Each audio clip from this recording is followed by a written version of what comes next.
Salut et bienvenue dans la seconde émission de Parole de Biker. Cette fois-ci, on vous donne la parole. Pour ceux qui ne savent pas ce que c'est, je vous invite à regarder la première émission. Allez, tout de suite, l'interview du motard.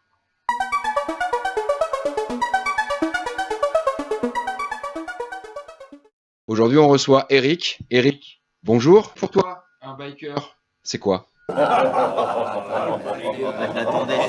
l'attendais celle-là. Un biker, pour moi, c'est comment expliquer ça? Avec des mots. Il y a plein de personnes en fait qui font de la moto. Il y a des personnes qui sont obligées d'avoir une bécane pour aller au taf, tout simplement. Et du coup, je les considère pas comme des bikers malgré qu'ils roulent tous les temps. Pour moi, un biker, voilà, il roule, même des fois que le week-end, parce qu'il n'y a pas le temps forcément la semaine.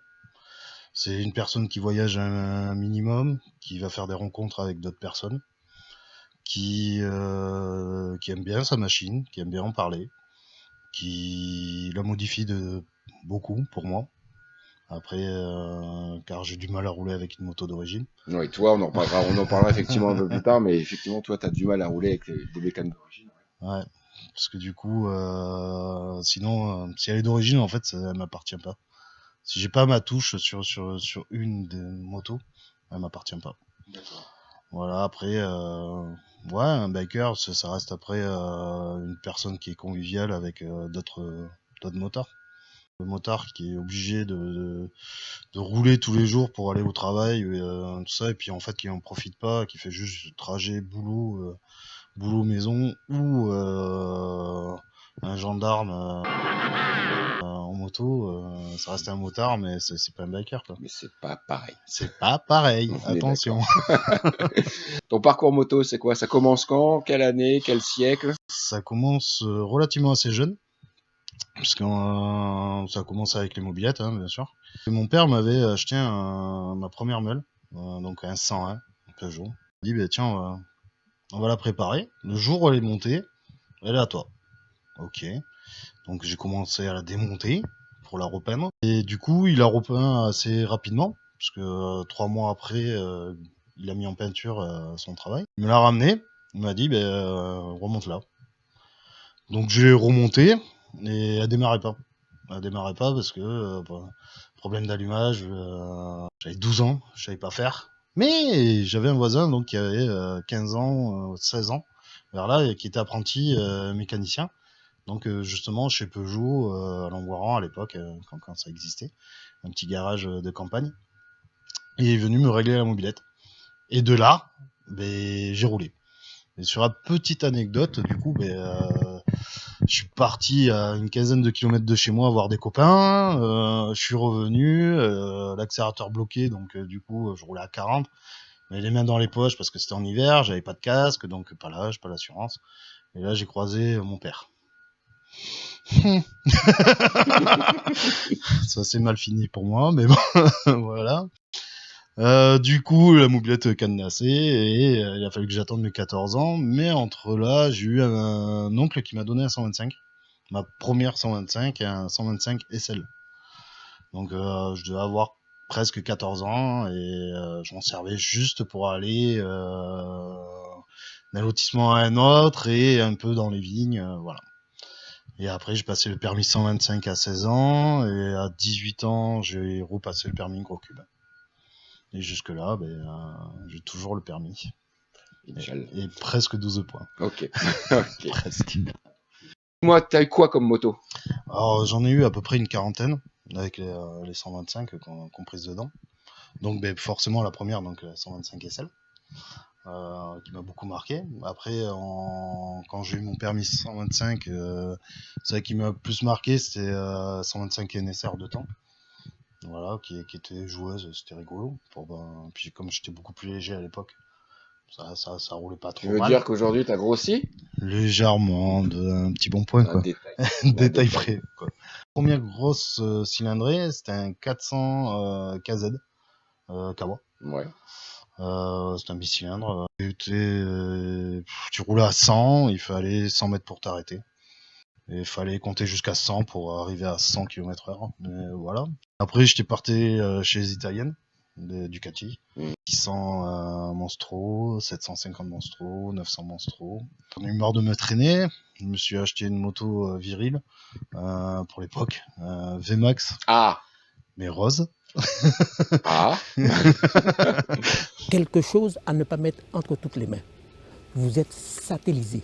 Vous êtes dans un autre monde. Vous êtes sur une autre galaxie.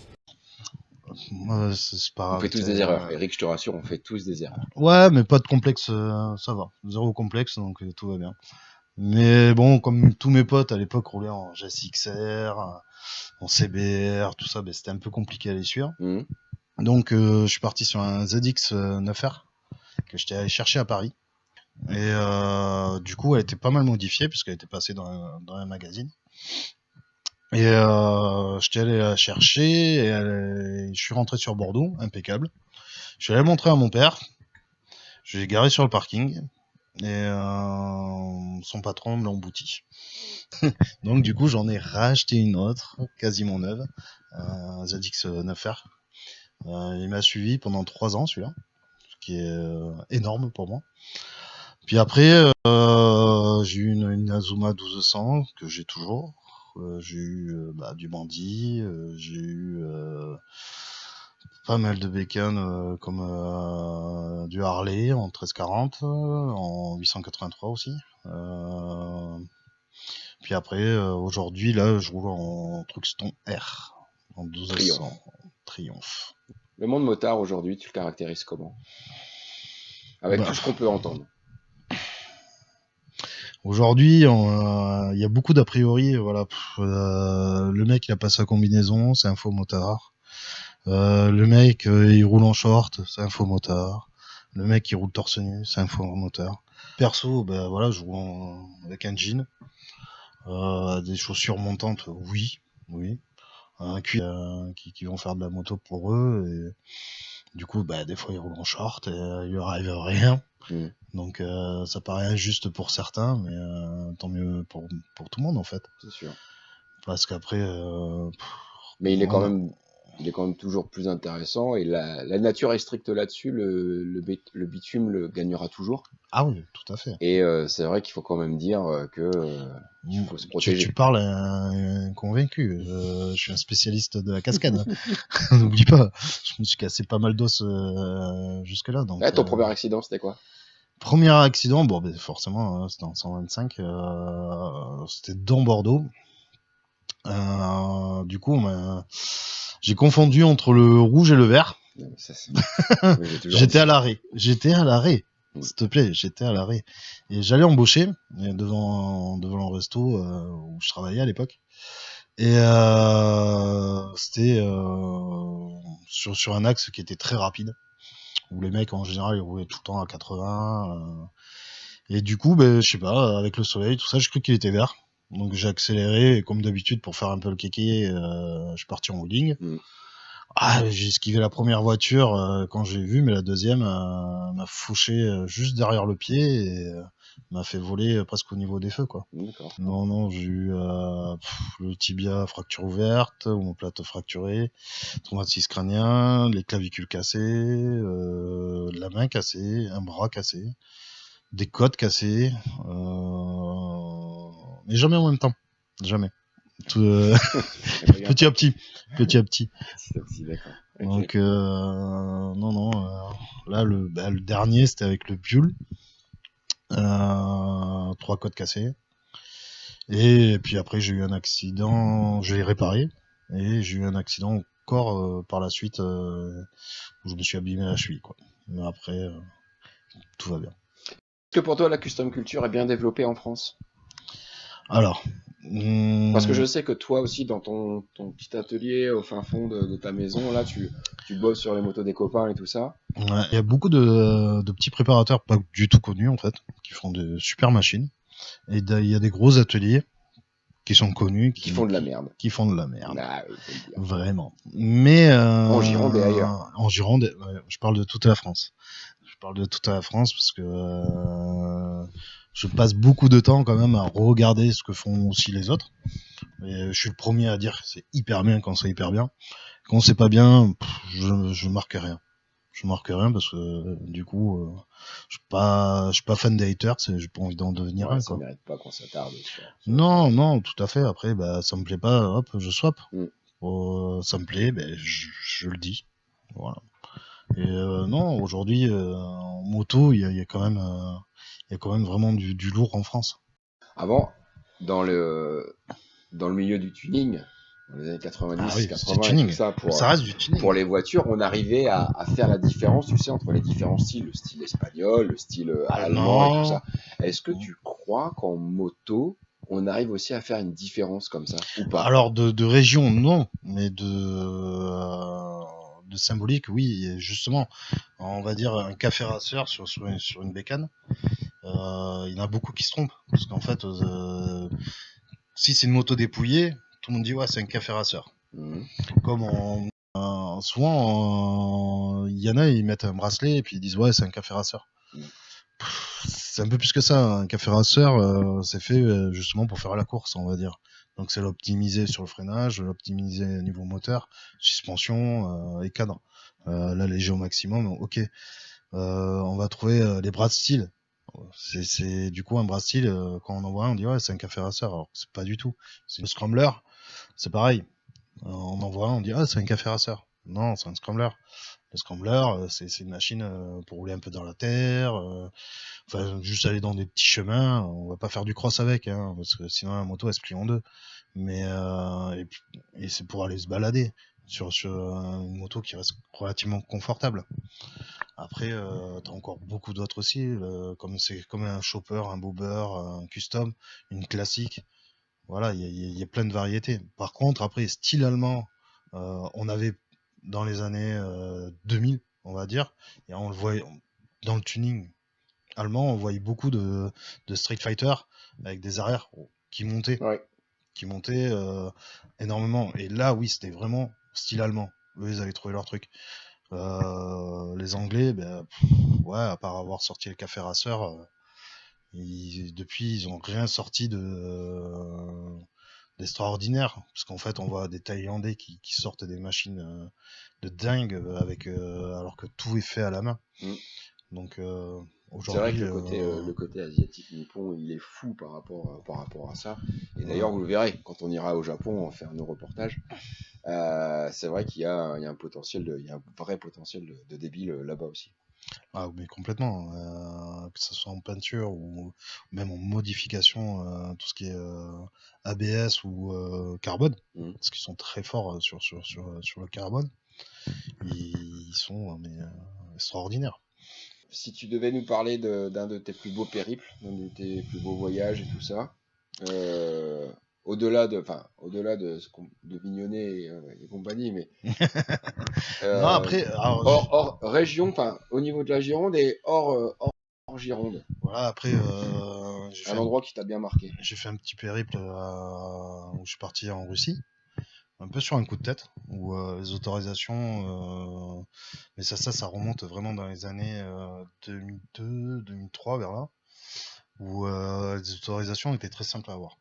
Je suis allé à l'ambassade de Russie, je dis ouais, je voudrais aller en Russie, et ils m'ont dit ok. Et du coup, j'ai fait à peu près 3000 bornes aller-retour en Russie, quoi. Donc j'ai pas traversé la Russie, mais juste de quoi me faire plaisir, quoi. Et sinon après la Corse. La Corse, pareil, sur un coup de tête, je me baladais, et puis je suis arrivé à Marseille en bécane, je dis bon bah tiens, pourquoi pas prendre le périph', puis traverser, quoi, et Mm. puis faire la Corse, c'était cool. Espagne, mais après ça j'étais beaucoup plus jeune, c'était avec mon 400 KZ. Normalement, allez, j'avais 1200 km à faire pour arriver à Benidorm. Normalement, allez, on va dire en une journée, une bonne journée, c'est-à-dire bonne journée, tu peux le faire, quoi. Et il m'a fallu 7 jours. Juste pour arriver là-bas. Ah ouais. C'était une moto qui tombait tout le temps en panne, faut D'accord, pas c'est pour l'oublier. ça. Ouais, C'est pour ça. Ok. ouais. Beaucoup de bricolage sur la route. Mais en même temps, c'est ça qui fait justement les anecdotes du voyage et le plaisir du voyage, en Bien fait. sûr. Bien sûr. Quand tout se passe nickel, ben ouais, c'était chouette. Mais du coup, t'as envie de partir ailleurs.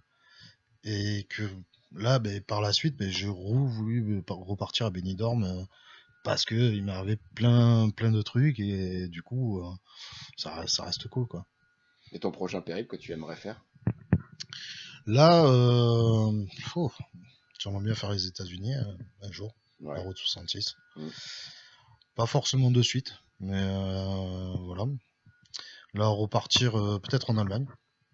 On va faire un petit tour en Allemagne. Même après faire la Bretagne, puisque du coup.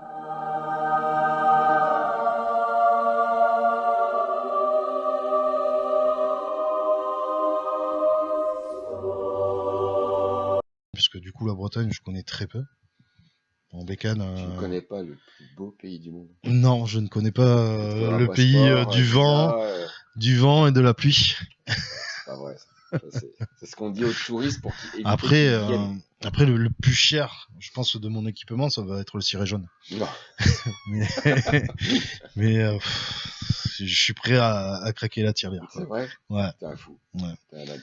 Après, j'attends un guide quoi, Bien sûr. pour y aller. D'accord. Voilà, Tout Eric, simplement.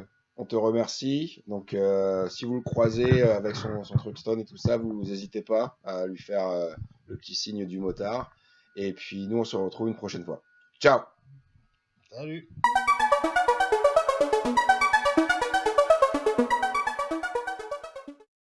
Voilà, l'émission se termine. Merci à Eric d'avoir été présent. On n'oublie pas le petit pouce, on s'abonne, la petite cloche. N'oubliez pas de marquer un commentaire. Merci pour les commentaires sur la première émission. Ça nous a fait vachement plaisir. On se retrouve la prochaine fois pour cette fois-ci, et pas des moindres, on parle de tatouage. Ciao!